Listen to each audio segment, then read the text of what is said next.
We are in the Tanya, which is one of the most beautiful and accessible kabbalistic texts that came out of Judaism. And this has got a system for how to manage yourself as a soul that has this opportunity to flow through a body, to be in an incarnation for a life. So we could take that and we could just do our best. We could randomly try, we could trip ourselves up, or we could rely on one of the greatest kabbalistic masters who developed a full system for how to balance intellect, emotions, expression, everything about how you flow through a body to really make the most out of this experience. If you got a copy, we're in chapter 47 on page 724. We're in a series of chapters. Chapter 46 introduced a style of meditation that we're calling as water reflects a face. As water reflects a face. And the key principle is that the Alter Rebbe said to us, it is human nature, it is automatic that when one person expresses love to another person, the other person's heart automatically expresses love back. And we've talked about, yes, you have free will, you could cover it up, you don't always express it fully, but somewhere in your heart, even if you don't know, one person is expressing love, the other person is expressing it back. So when someone expresses love to me, my heart automatically ignites and expresses love back. It may be subconscious, it may be someone I'm not aware of, but somewhere inside, it's so automatic, it's as if I'm peering into a still surface of water and I'm smiling, and the face I see in the water is smiling right back. So based on this principle, the Alter Rebbe gave us a meditation, which was in 46, and feel free to review and go over. Imagine a great ruler, a great king that came to an outcast, someone at the bottom of society, sitting with no home on a pile of garbage, and personally came and pulled them out of the dung heap and brought them to the palace, to a private room. And there they shared the most intimate moments and they became close friends. Imagine the love that quote unquote lowly person would feel to the king. And now take that and understand that's exactly our situation with the infinite. Here we were in Egypt, in the lowest place in the spiritual cosmos. God came personally and pulled us out and brought us to Sinai. And there we shared insights into God's innermost desire, innermost ideas about the world that no one else in creation had access to. It was that most private chamber. So much so, the Alter Rebbe says it's like a marriage. We're close to like a married couple. And in fact, every time we say Baruch Atah and a blessing, when it says Asher Kidshanu, that it doesn't just mean that made us holy. It means that Mekadesh, that married us. And so every time when I said the blessing for this cup of delicious coffee, if I said it with a little bit of intention, God is coming and God is saying, now you and I are united because you've just left the world and now you've entered my will, which is totally infinite. So every time we have a chance to learn as we're learning now, or to say a blessing or do a mitzvah, we have access to this complete unity. And meditating on that, if you meditate for 5 or 10 minutes in the morning, will create a love in my heart because I think, the creator of the universe is coming and paying attention to me and wanting to unite with me and taking me out of Mitzrayim, taking my grandfather, my grandmother out of Mitzrayim. Wow, automatically my heart feels a love. And we use that love as part of our meditation as we've learned. So that's 46. Any questions on that before we catch us up in 47? Or Cindy, any questions on Facebook? Then 47, the Alter Rebbe says, okay, one problem though, I'm telling you that God took you out of Mitzrayim and you should feel this love. But when did that happen? 3,000 years ago. So can I really feel such a potent reaction if I think of this as ancient history, as something my great, who knows how many grandparents experienced? But me today, here I am, I was born a free person in Canada, I came to the United States, a free country, I can earn a living, I can do what I want, no one's oppressing me. So how can I really feel love that God took my ancestors out of Egypt, right? There's a disconnect. So the Alter Rebbe says, remember what it says in the Megillah. This is from the Mishnah. In every generation, we should see ourselves as if we had come out of Egypt. But he added a different opinion that's in the Gemara, that not just we should see ourselves as we had come out of Egypt personally, but that we should see us as if we had come out of Egypt today. So that is an opinion in the Gemara. It's not what made it into the Seder. But he says it's not enough to understand that we came out of Egypt how many generations ago. We actually should see ourselves as if this morning I woke up in Egypt, and instead of driving here a free person, I ran out of Egypt and I grabbed my stuff and I had my unbaked matzahs and unrisen matzahs. And now here I am. I just got out of Egypt just now. Oh, God just took us out of Egypt. What was the comment? It's over the top, right? It's over the top. Imagine every day you woke up, you're like, I just got to imagine how you'd be. You'd be crazy. You'd be so full of joy, right? That's what we're looking for, by the way. So I should say, today I came out of Egypt. That's how I really see myself. That's how I see myself. And why is that true? Are we just imagining? It's true because everything in the Torah, as we said last class, even the stories have a spiritual truth that is continually happening. So even the stories in the Torah, they're not ancient history. They're there because they represent a spiritual dynamic that is happening to each of us all the time. I mean, that's Kabbalah, that ties everything together. And your soul is at a point where the whole Torah is actually happening. So how is the Exodus happening right now? It's because I woke up this morning and I was in a body and my body said, I'm still tired. I want more sleep. I want a cup of coffee. No, you're going to wait. You're only having one cup of coffee today. It's coming later. No, I want a cup of coffee. And I schlepped my body to a sitter and I said some prayers and I did a little meditation. And then I said the Shema. And when I said the Shema, something happened. And even though my cranky nefesh behamit, my animal soul in my body, did not feel like it, suddenly, poof, I was taken and I was united with God's essence. Even if I'm not so consciously aware, it happened. So every time we say the Shema, every day, we have an opportunity to actually leave our constrictions, leave our limitations, and be completely other-centered, to be completely united with the Ein Sof right here in the physical world. So like we're married to God. So then why do we say the Shema at night too? Question is, why do we say the Shema at night? Why not? I mean, I'm cranky at night too. Okay. Yeah, so we're supposed to say it twice a day. Right. But I'm talking about the morning one where I'm like getting myself ready for the challenges of the day, right?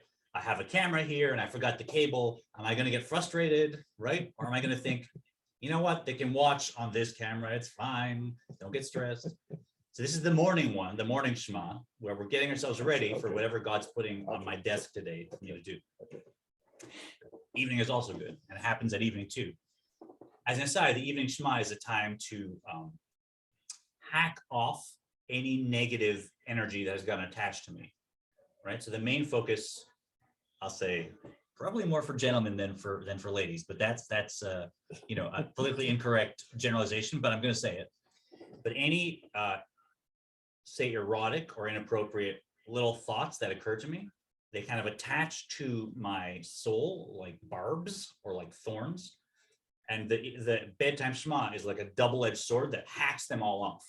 So I'll speak for myself, there's a lot of ads that come up on Facebook and Google and stuff, and this stuff gets into your consciousness, even if it just passes by in a second. Anything that happened or any little flutter that was problematic that you let go for a second or two, bedtime Shema is a time to just get rid of that so you can return your soul to God's care for the night, and none of that stuff is there for interference, among other things. So now, why should I see myself as if I came out of Egypt today? Because I didn't come out of Egypt 3,000 years ago. I came out of Egypt at 8:45 when I said the Shema. So I will tell you, I'm a soul that has just been liberated from Egypt because I said the Shema this morning. Anyone else, same thing, right? Or now, if we're learning Torah, we're being liberated. That story is something happening to us again and again. And the more we can learn to see the world through Kabbalah, through that lens, as a soul, the more that can become our reality and recognize, no, I was liberated today. Now we're caught up. Any questions on that? What's the first question on that?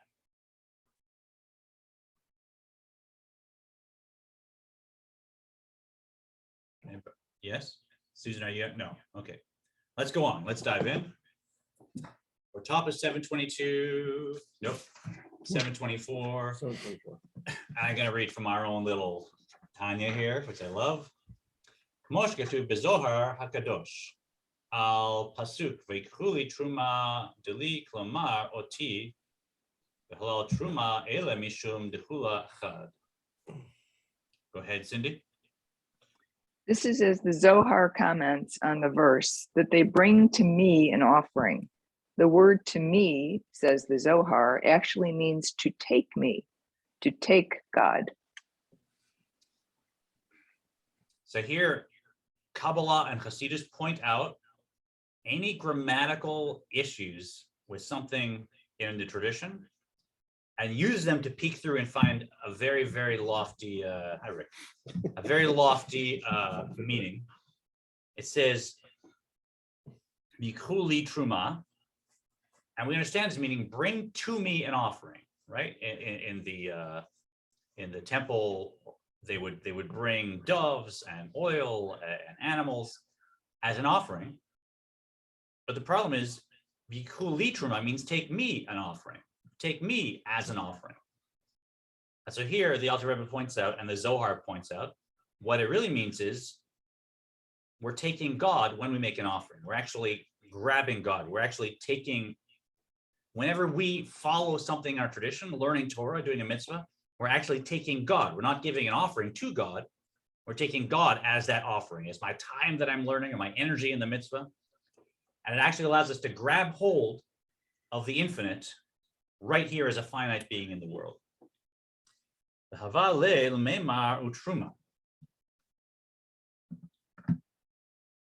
Thanks, Eleanor. Yeah, if you'll unmute. The text should hence have read me and an offering. Right, so there's a vav missing. It should have said truma, take me and a truma. But in fact, God and the Torah are one, as it says in Kabbalah. And so when you do a mitzvah, when you give tzedakah, when you learn Torah, it's not that the Torah and God is one thing and another, and that the Torah came from God. As we said, the Torah is God in book form. The Torah is God. Doesn't mean you bow down to the Torah, God forbid, right? You don't worship the Torah. That's a distinction. But the Torah and God are absolutely one and the same. They're united. So when you learn Torah, you're actually taking God. There's not a difference between them. We were always taught that the God wrote the Torah, not the God. Yeah, I mean, yeah, right. So taught that. comment. We were taught that God wrote the Torah. That's also true, right? So God wrote the Torah, but the Torah is something. I mean, a scribe wrote the Torah, right? You know, Levi Kagan, who we know, the local guy, he erases the errors and then he takes his pen, his feather, and he writes the corrections. And so he wrote the Torah also, right? So there's levels and there's levels. So the fact that a human being wrote the Torah is also accurate. The fact that God wrote the Torah is accurate, but God doesn't have a hand to write things. But at the highest level, at the level of Sod in Kabbalah. Wait a second. This week's Torah portion said that God did take his hand and wrote the Torah. To the tablet, the 10 commandments, the 10 statements. So. It also says God spoke. Yeah. Right. So yeah, the Torah, we're having a conversation about anthropomorphism. Anthropomorphism? Yeah. I never say that word. Thanks. In the Torah. So it says God wrote with his own hand the 10 commandments. It says God said this and said that. God spoke and the world happened. So the Torah is using language that we're going to relate to. But obviously, God didn't have a hand and actually physically write. It's something else, right? So when God speaks, that is reality happening, right? That is the soul of reality. When God writes, it's something else. So, right, everything happens at many levels, and we're still saying, yeah, God wrote the Torah, but God wrote down God's actual chokhmah, and that chokhmah is not divisible from God. Okay. God is the knowledge, the knower, and the known all combined. And so at the level of Sod, at the level of Kabbalah, the Torah and God are absolutely one. And there's a level of our soul that exists at that level, at that experience. So when we're learning Torah right now, we're taking in God. Okay. Yeah. Obviously, your brain can't really understand that. My brain can't understand that. But we can relate to it. And the more you sit down, you say, I'm I'm grabbing God right now, the more something else happens, and the learning isn't about entertainment. The learning isn't about, oh, now I'm a smarter person, or people will look at me. The learning is connecting with God. That's what it is. Any other thoughts on that? Nice conversation. Except, I think, Gemma, you want to take the next Yep. one? Except that both are one and the same. Do you want me to read the next bit? Yeah, please. Okay. God and Torah are truly one. Were the verse to state me and an offering, we might be led to believe that the two are separate entities, when in truth, they are truly one and the same. So we're really looking deep. This is a key point. So he's going in detail into taking apart the phrase. And then if that's not enough, he says, Ayin Sham Hetev, study it well there, and the matter will be clearly understood. He says that when he's like, don't skip over this. This is such a key piece. I want you to stop, meditate on this, look at the sources, internalize this. Every time you hear the Torah chanted on Shabbos, every time you learn the Torah, that is the same as God. You can't worship it, but it's not like the Torah and God are two things. They're one. This gives us an opportunity to get out of Egypt entirely. And a couple other texts that it gives us that function the same way, really.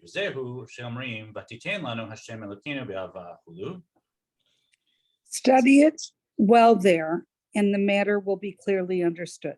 Great. And why don't you go one more, Susan? This is the meaning of what we recite, and you have given to us, O Lord, our God, with love. Because of his great love for us, he granted us the gift that he be our God, so that we may be united with him. It also stated. So this is another example. It says you've given us God with love, etc. Even though just grammatically this is just we're addressed like if my wife gave me a wonderful dessert, I said, you've given me, Jen, this amazing dessert, and I want to thank you, right? I don't mean you've given me Jen, I mean you've given me, Jen, this amazing dessert. Here we're saying you've given us God, etc. And he's saying, no, the Torah mitzvahs that we have are actually God. You've given us God. Don't think we're just saying you've given us, God, subject of sentence. Think you've given us God, right? And then another one. Ki ve'or panecha natata lanu Hashem Elokeinu v'chulu v'lazeh.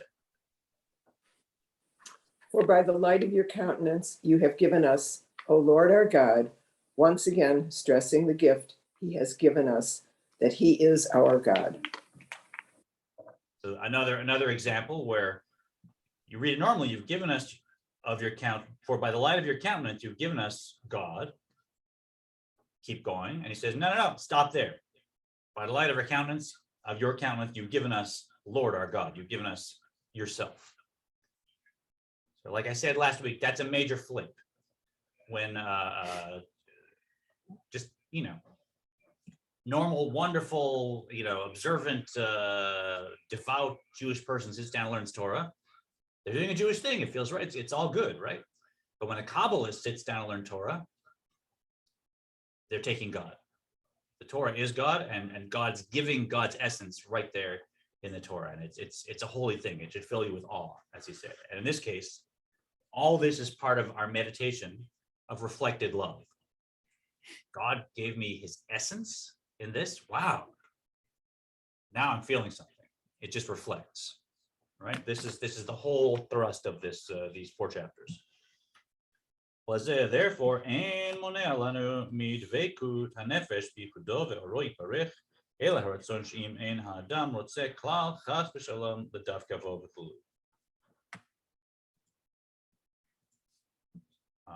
I think, Paula, do you want to read for us?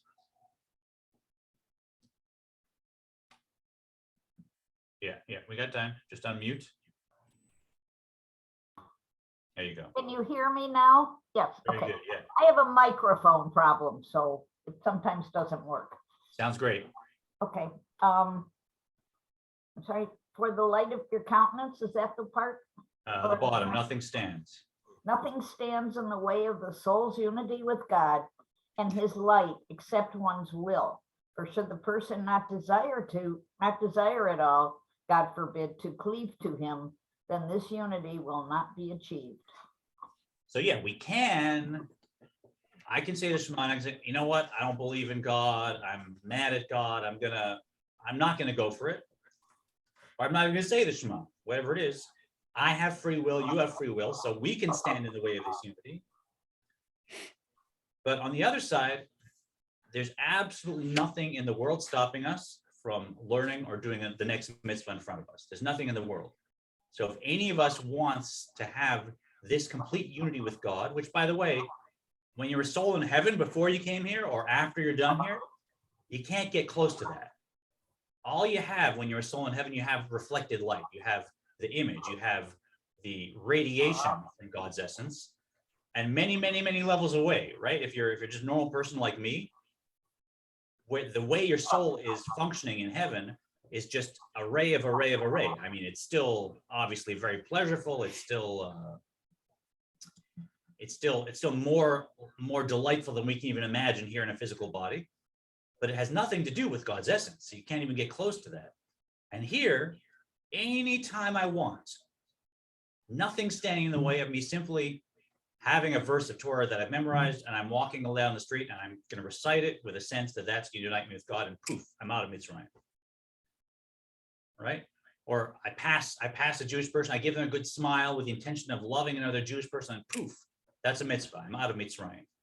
There's absolutely nothing stopping us. Every one of us has this opportunity, and it happens every day. It happens every day. And that should get you excited. Understanding? Everybody watching should know, as soon as I turn the stream off, the conversation just explodes. I just want you to know. It's like they're very careful when it's being recorded about the questions, but they save it all. And when the camera gets turned off, suddenly, like, this is it's like a canasta game, and we're all just throwing in our opinions. And so feel free to ask questions while we're still rolling going on. So even if I use my free will and I decide I'm going to be a standalone object, I'm going to separate myself from holiness, I'm not going to have to do this. אבל מיד שרוצה מקבל ממשיך עליו אלוקותו. יברך ואומר, השם אלוקינו, השם אחד, הרי ממילא נכללת נפשו בייחודו יברך דרוח, IT רוח ואמשיך רוח. But immediately when he does so desire and accepts and draws upon himself his blessed godliness and declares, the Lord is our God, the Lord is one, then surely is his soul spontaneously absorbed into God's unity, for the individual's yearning spirit evokes spirit, and awakening from above and draws forth and bestows spirit, an added measure of spirituality, so that the person is drawn to God and cleaves to him. No matter what I've done with my free will in the past, when I wake up or at the bedtime, when I say Shema at our Kabbalah Shabbat service or anywhere, that happens. Now your soul is subsumed in God's unity, and you've left Mitzrayim. And it may not be a conscious experience, but I promise you, if you do it repeatedly again and again, what wasn't conscious becomes more and more conscious, and we relate to that. V'hi b'chinat yitziat Mitzrayim. Rick, you want to do this for us? Let's all mute. Actually, no, because I'm having. Oh, sorry, Dan, are you? And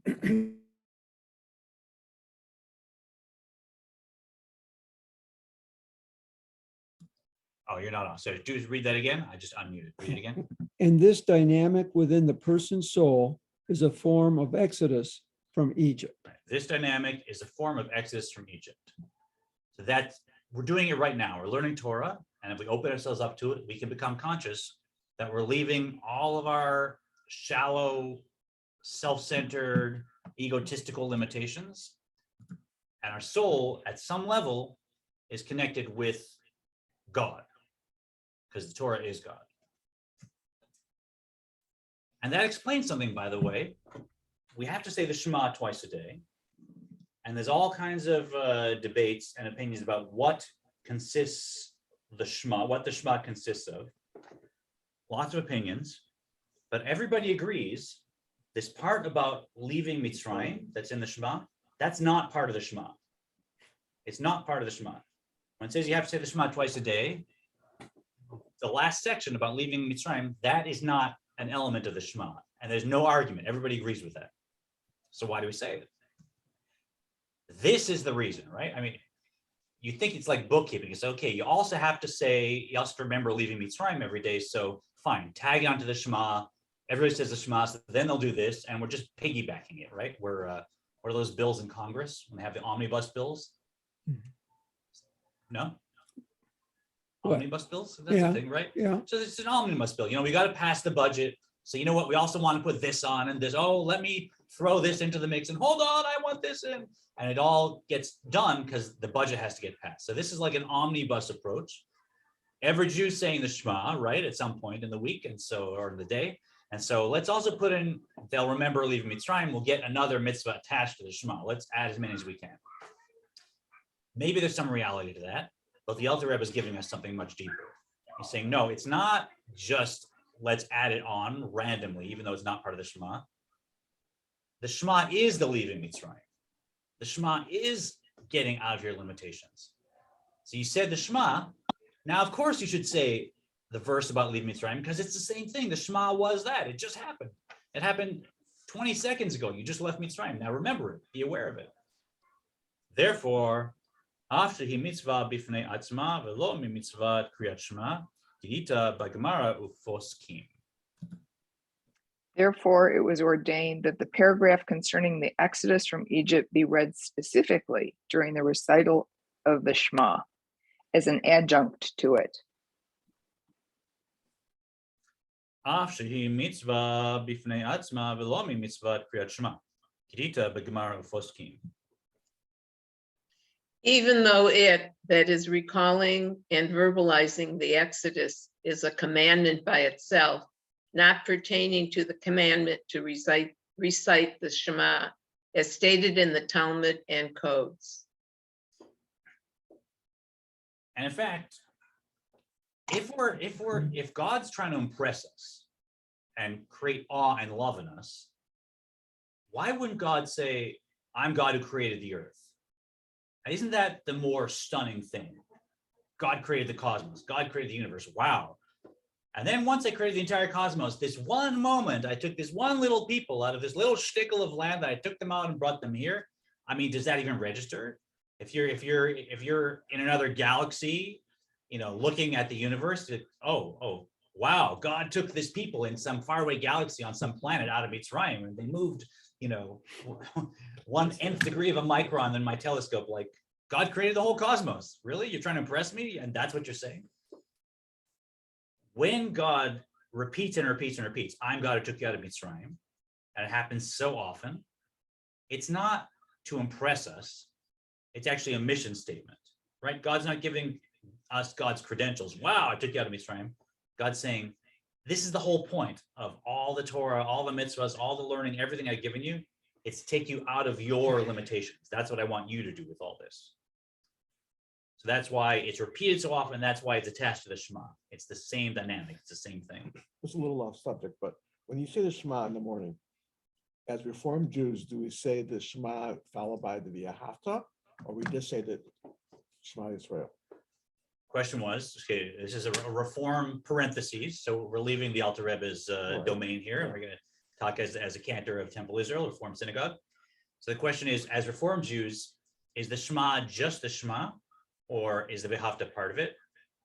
Even in the earliest days of the Reform movement, when they said everything in English, and thou shalt love, and the Shema itself often was read in English, thou shalt love was attached to it. In my understanding and everything I've seen, there's never been an expression in any synagogue I've seen, any Reform siddur I've seen, where thou shalt love the Lord thy God in English or whatever was absent from saying the Shema. So we've never in our history have we divorced the V'ahavta from the Shema.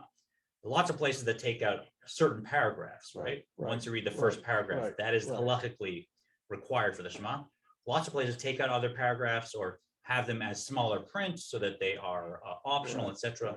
But a lot of places read the whole thing too. So you have the whole gamut. So the one part that is halachically required is the first part. Yeah, if you say what we normally say, we have to kiss and kiss, and that, right, the first paragraph, Right. You've halachically said the whole Shema according to traditional halacha. It's nice to add the other parts; those are also part of it. But the minimum requirement to have said the Shema is the Shema and that first paragraph of the Hafta. Even at night. Oh yeah, at night too. Yeah, Okay. yeah. Okay. I know it's on the side. Okay. Back to the Tanya. It was further. Ela mipnei shehen devar echad mamash. Sue Ellen, 4. Oh, you're still muted, yeah. Sorry. Therefore, it is ordained that the paragraph concerning the Exodus from Egypt be read specifically during the recital of the Shema And let's as go an more, adjunct even to though. it. I'm sorry. Let's keep going. You want to go all the way to the top of 727. Even though it recalling the verbalizing of the Exodus, it is a commandment by itself, not pertaining to the commandment to recite the Shema, as stated in the Talmud and codes. Or they're So actually they are- the same thing. And he says echad mamash, not just they're related, they're the same thing. Mamash, they are. Oh, look, I have this chair here to ruin the shot. I just noticed. There, isn't that better for everybody? Relax now. They're the same thing, mamash. Like you could put your finger on them. It's like if I am touching the Exodus from Egypt and I'm touching the Shema, I'm touching the same thing. I put my finger on the same thing, mamash. Tangibly, they are exactly the same thing. So we should try and take that in, because if we contemplate that the Exodus is happening right now to us as we learn, we're going to feel loved. And as the Alter Rebbe taught us in 46, if we feel loved, we're going to feel loving. If God loves me, love is going back in my heart. And this version, anyone can do, because it doesn't rely on me being some lofty, refined person. The lower I am, the less deserving I am, the more amazing it is that God is loving me and the more love I'll feel. So this is a meditation that is across the board for everybody, works all the time. Heads are nodding, that's good. Heads are nodding here.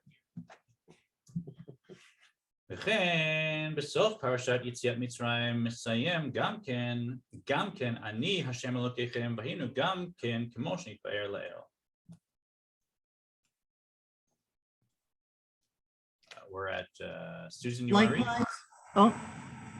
For they are actually the same thing, accepting the kingdom of heaven during the Shema and the Exodus from Egypt are truly one and the same, since this acceptance is one's personal spiritual exodus, whereby the divine soul escapes the encumbrances of the body. And let's go on. Likewise, the paragraph of referring to the Exodus from Egypt also concludes, I am the Lord your God.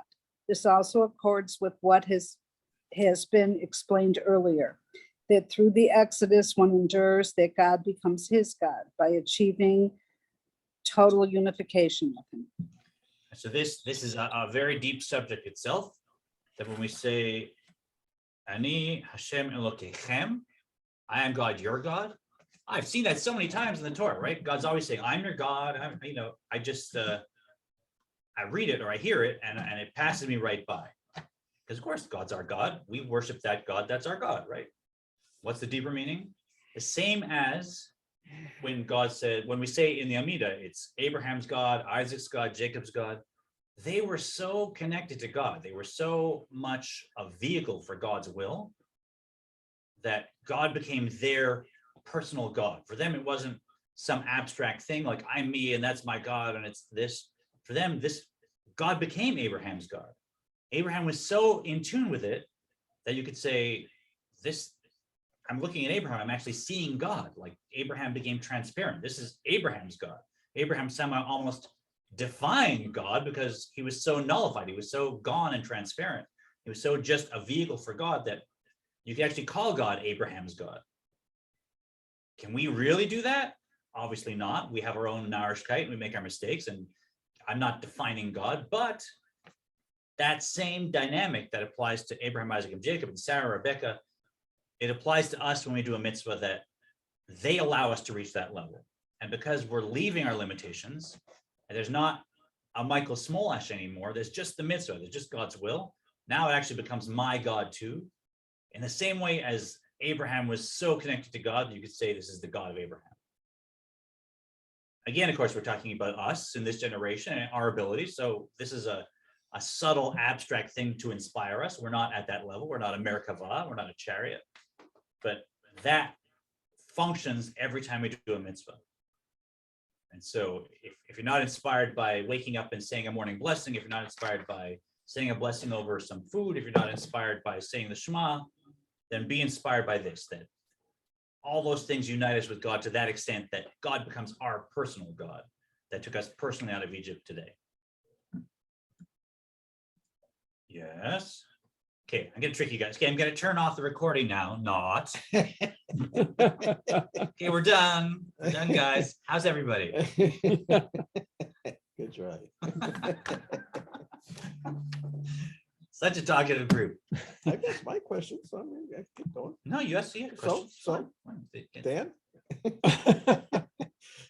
Does that feel like something that is applicable in terms of each of us to change ourselves? Does it feel like this is an approach that I left Mitzrayim and that's going to be? I think it's a very warm feeling to know that I am God, or You're not God. I'm not God. That God is my God. I think it's a warm feeling. Yeah, I get a warm feeling, Okay. like my personal right here, right, taking me out of Egypt. Right. How do you guys feel? You women, mostly women. It's all women on there today. That's right. Well, there's only the two of us. Yes, it is all women out there today. It It is. certainly makes us, it makes it more accessible. Because Yeah. you take it down to a very, like, it almost feels like it's the base level of, even though it's not, of, yeah, we can all relate to that sense of freedom, and the fact that our freedoms are so, we have many and we should be grateful for them, but also that it's a divine gift bestowed upon us. And so at that level, everyone should be able to understand that we have that personal God that freed us. Yeah, very good. Exactly. Plus it connects us to our past. How so? How so? Well, we were slaves in Egypt, we were freed, and it's as though that happens every day for us. Yeah, very good. I mean, Pesach is kind of coming up after Purim.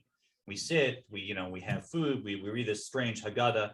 How many of us really feel now I'm in that state? I came out of Egypt today. So this definitely connects us to our past. I do believe if you include this as a meditation as part of your Shema, 5 minutes every day. When you hit Pesach and you're sitting and you're reading the Haggadah and you're eating the matzah and you're trying to get rid of your limitations, it's just going to land so much better. And you're going to be conscious of something that maybe was just a subliminal flow in your soul.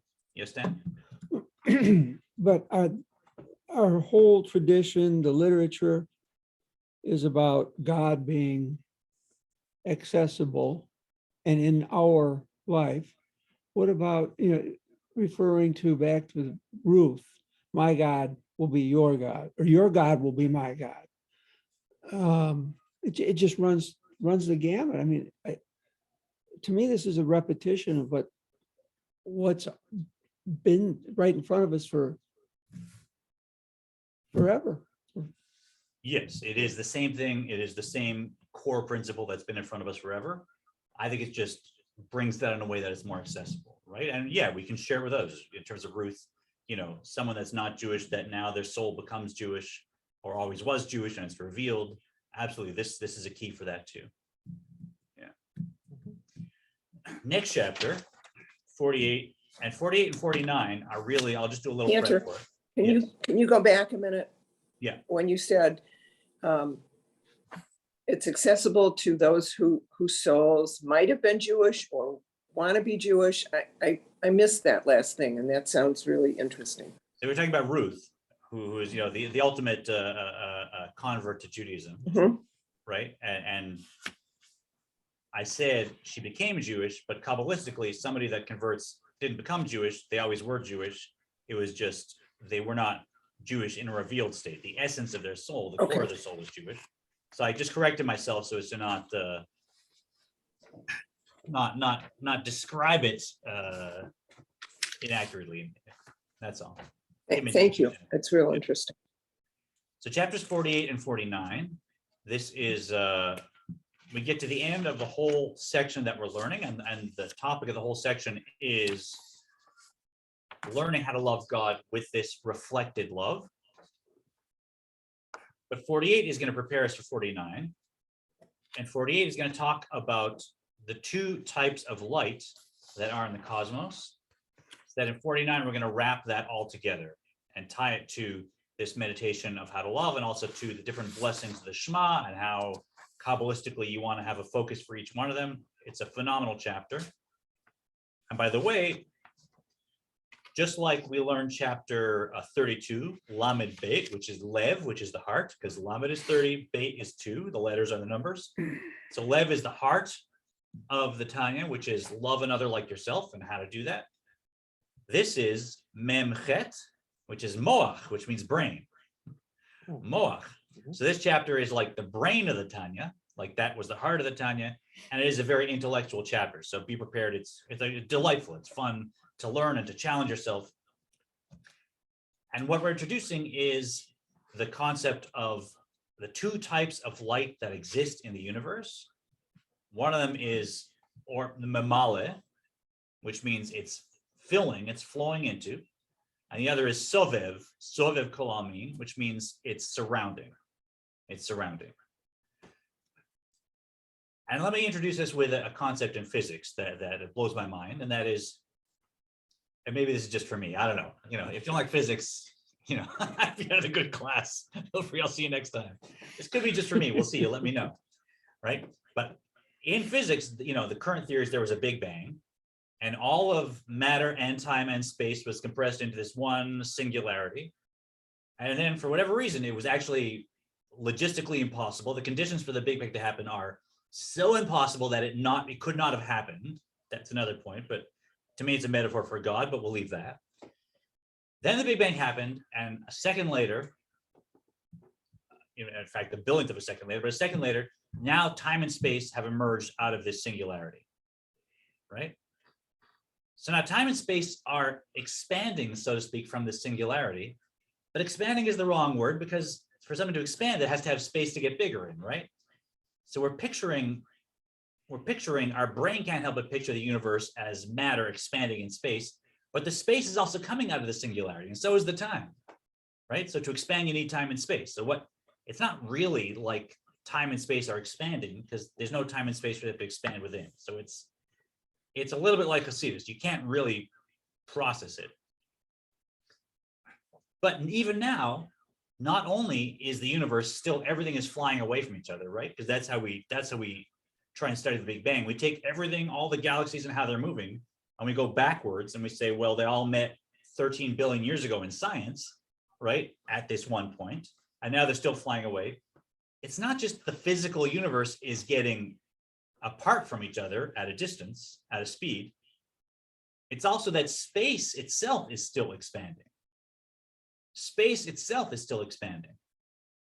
So one of the ways we know that is because light that we see now actually should not be visible to us, because it's more than 13 billion years away, light years away. So it shouldn't have reached us if the universe is 13 billion years old, according to physics, right?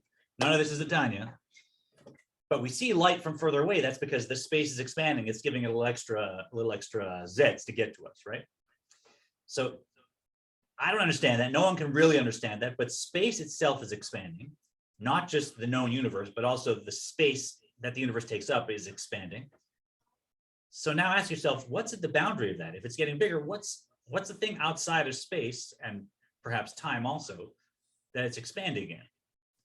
So even physics is saying there is a known universe that consists of space, time, matter, information, the laws of physics, and that itself is quote unquote expanding. So there's this other thing that is not included within space, time, information, matter, energy.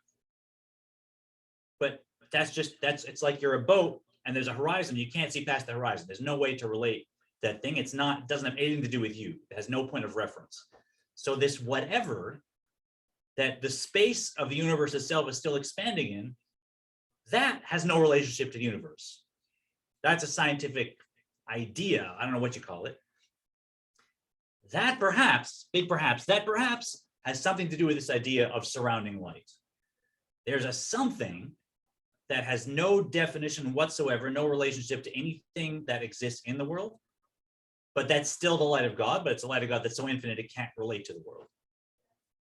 So now to come back to the Tanya, I've featured my cup. I guess that's a product placement right there. I do like it. And this cup has properties. It is solid. It contains things. It doesn't grow. It doesn't think, right? It has its own properties. And there's a certain light, and the light comes from God just saying, yeah, I want that cup, right? Some aspect of God's will is involved in this cup or it wouldn't be here. And then light from God comes and is actually creating this cup, giving it its properties, right? So the quantum energy behind the physical appearance of this cup, that is actually God's will and the energy and God's life force that's giving it its soul. Same thing with everything else you see, a book, a plant, an animal, a galaxy, a mountain, and same thing for us. There's filling energy that relates to the world. That is God's light that enters into the world and says, Smolash is going to have hands, be able to move around, power of speech, power of intellect, power of vision. He'll be this size. He won't have a brain that's 3 miles wide. It'll be just so many inches wide. And my soul, that's the godly light that is relating to me. But there's also another light that has nothing to do with me, that for whom I don't exist. I've never existed. The whole cosmos has never existed. That light is surrounding reality, outside of reality. So I've given you just a little, trying to give you my introduction of what 48 is about, then 49 ties all 4 of these chapters together. I won't ask any questions on that because I have only questions on that, but let's do a little bit of our meditation. So we've been learning, thanks to everybody that's joining us on Facebook or on YouTube in the future. We are also a meditation class, so this is not just information to sort of delight myself and understand things better. We now want to take it and put it into practice.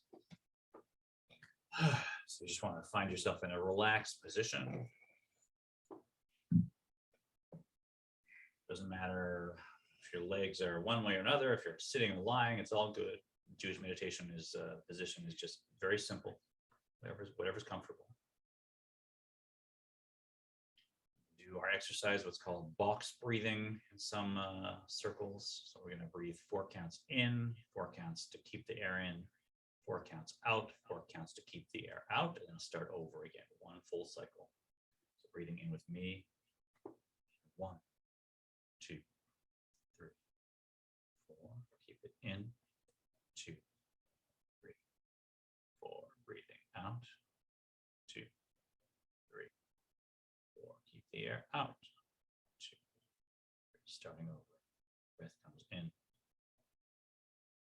3, 4, stays in, 2, 3, 4, breath goes out, 2, 3, 4, staying empty. Keep this pattern. Not a bad pattern to become accustomed to. There's all kinds of physical benefits, psychological benefits.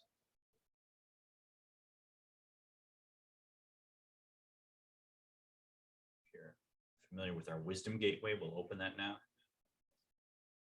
For anyone new, the wisdom gateway is the space between the end of the in-breath and the beginning of the out-breath. That open emptiness. Establish that as the gateway for wisdom, for chokhmah.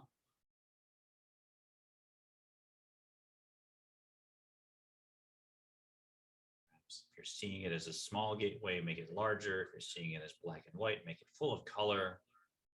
If you're not relating to it, put yourself in the gateway.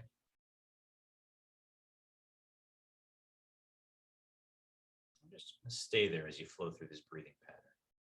Our souls are flowing more efficiently now. more integration. Now we'll begin, now that we've cleared the mind, we'll begin our meditation. Introduce into that wisdom gateway this divine concept, this is the content.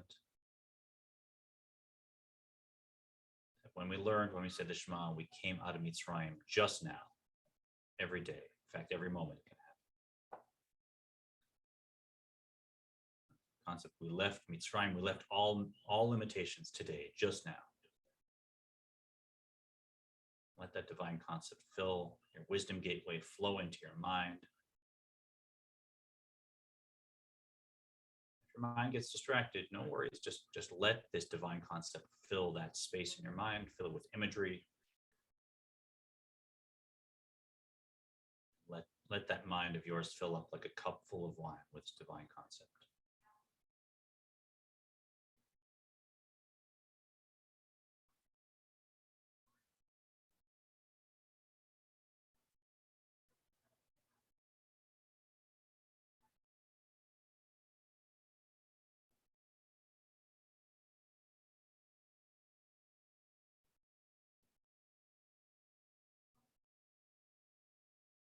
It's a good place to stay for 5 or 10 minutes. If you're watching this on a device, feel free to just pause the device. It's not going to interrupt the flow of holiness. With us, have a look at what emotions have been inspired. God took me out of Mitzrayim. Wow. Do I feel something now? Probably.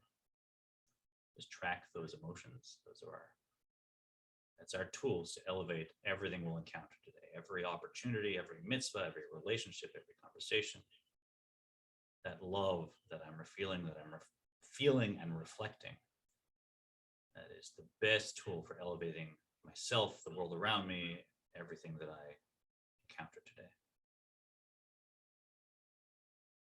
Let's wiggle our toes and our fingers, open your eyes. Yeshikok, everybody. Thanks for joining us. Pleasure to be learning with you, meditating with you.